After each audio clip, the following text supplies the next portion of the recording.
25-30 કરી નાખો. ઉપમિતિ બહુ પ્રપંચ કથા 17 વાર્તા આગળ.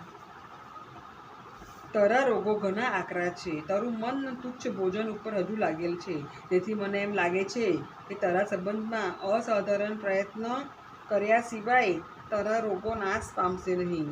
તેટલા માટે હે ભાઈ, સાવધાન થઈ યત્ન કરી તારું મન સ્થિર કરી આ વિશાળ રાજભવનમાં રાજી ખુશીથી રહે અને આ મારી દીકરી અને વારંવાર 3 ઔષધો આપ્યા કરે તે લઈને તારા આત્માનું આરોગ્ય પ્રાપ્ત કર.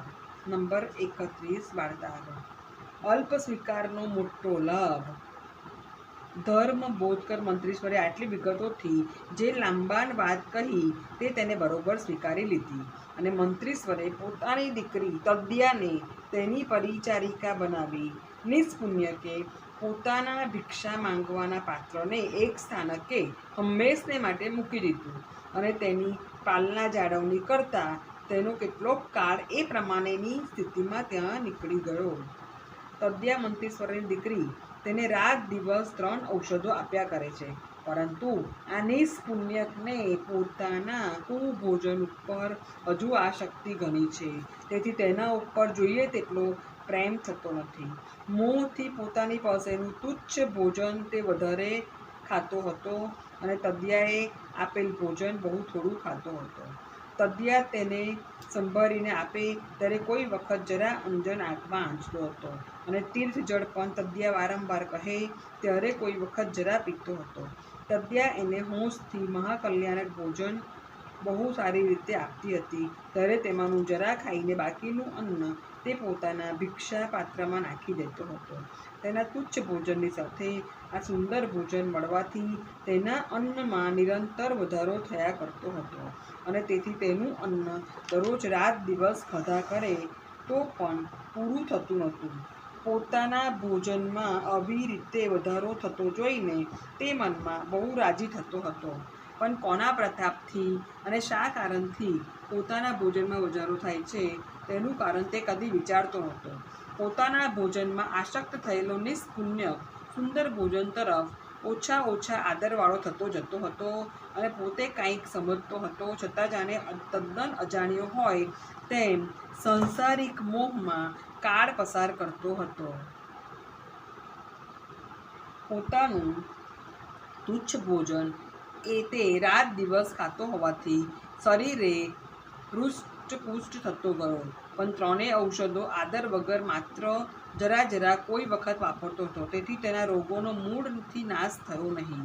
મહાકલ્યાણક અન્ન તે એટલું થોડું લેતો હતો તેનાથી પણ તેને ફાયદો તો ઘણો થયો અને તેના વ્યાધિઓ તેથી ઓછા તો થતા ગયા, પણ વસ્તુ સ્વરૂપનું બરાબર ભાન ન હોવાને લીધે અને અપથ્ય ભોજનનું પ્રમાણ વધારે હોવાને લીધે તેના શરીરના ઉપર કુભોજનનો વિકાર વારંવાર દેખાતો હતો. અપથ્ય ભોજનના વિશેષ ઉપયોગથી કોઈ વાર તેને સૂળ નીકળતું હતું, કોઈ વખત શરીરે દાહ થઈ આવતો હતો, કોઈ વાર તેને મૂંઝવણ થઈ આવતી હતી, કોઈ વખત તાવ આવી જતો હતો, કોઈ વાર શરદી થઈ આવતી હતી, કોઈ વાર જડપણું જણાતું હતું, કોઈ વાર છાતીમાં અને પડખામાં વેદના થઈ આવતી હતી, કોઈ વાર ઉન્માદની પીડા થઈ આવતી હતી અને કોઈ વાર શરીરને પથ્ય વસ્તુ ઉપર અરુચિ થઈ આવતી હતી. આવી રીતે એ સર્વ રોગો તેના શરીરમાં વિકાર ઉત્પન્ન કરીને કોઈ વાર તેને ત્રાસ આપતા હતા. હેડિંગ: વસ્તુ વિચારના તદ્યા સ્થિરીકરણ. હેડિંગ: વસ્તુ વિચારના તદ્યા સ્થિરીકરણ. નંબર 32. આવી રીતે વ્યાધિઓથી પીડાથી ઘેરાયેલા અને રડતા નિષ્પુણ્યકને એક વખત દયાળુ તદ્યાએ જોયો અને તેના સંબંધમાં વિચાર કરીને બોલી, ભાઈ, પિતાજીએ તને પ્રથમથી જ કહ્યું કે તારા શરીરે આ સર્વ વ્યાધિઓ છે. તે ખરાબ ભોજન ઉપર તને પ્રીતિ છે તેને લઈને જ છે. અમે તારી સર્વ હકીકત જોઈએ છીએ, સમજીએ છીએ, પણ તને આકુળતા ન થાય તેટલા સારું તને તારા ખરાબ ભોજનનું ભક્ષણ કરતા અટકાવતા નથી. આ 3 ઔષધો જે મહાશાંતિ કરનાર છે તેના ઉપર તારી શિથિલતા છે અને આ સર્વ પ્રકારના સંતાપને કરનારા ભોજન ઉપર તારી રુચિ છે. ખરેખર તારી સ્થિતિ ઘણી વિચિત્ર છે. તું અત્યારે રડે છે, પણ તને શાંતિ આપે તેવી બાબત કોઈ અત્યારે તો વિદ્યમાન જણાતી નથી. બીજી એમ પણ વાત છે કે જેને અપથ્ય ઉપર પ્રેમ હોય છે તેને ઔષધ લાગુ પડી શકતા નથી. હું તારી પરિચારિકા હોવાથી મને પણ આ બાબતમાં અપવાદ ઠપકો આપે છે. હું તને આટલી વાત સમજાવું છું, પણ તને સારું કરવાની હાલમાં મારામાં શક્તિ નથી.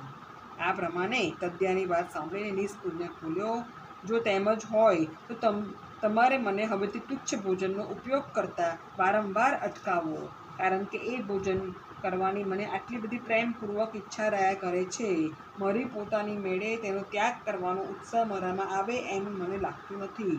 તમારા પ્રભાવથી એ ખરાબ ભોજનનો થોડો ત્યાગ કરતાં સર્વનો ત્યાગ કરવાની શક્તિ પણ મારામાં આવશે. તદ્યાએ હર્ષના આવેશમાં આવી જઈને કહ્યું કે શાબાશ છે, શાબાશ છે, તારા જેવાને એ પ્રમાણે કરવું તે યોગ્ય જ છે. આ પ્રમાણે કહીને પછી તેને વધારે ખરાબ ભોજન લેતા વારંવાર તે અટકાવવા લાગી. આવી રીતે વારંવાર કહેવાથી તે અપથ્ય ભોજનનો થોડો ત્યાગ પણ કરવા લાગ્યો. તેમ તેના રોગ ઓછા પણ થવા લાગ્યા. વિશેષ પીડા થતી હતી તે અટકતી ગઈ અને ઔષધો શરીર ઉપર અસર કરવા લાગી.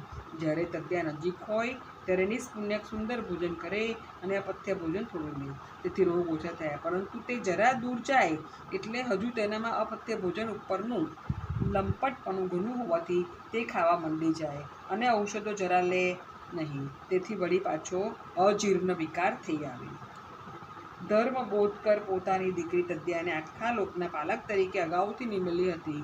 તેથી તેને તો અનંત લોકની સંભાળ રાખવાના કામમાં રોકાઈ રહેવાનું હતું. તેને લઈને ત્યાં નિષ્પુણ્યક પાસે તો કોઈક વાર આવી શકતી, એટલે બાકીનો વખત તે તદ્દન છૂટો રહેતો હતો.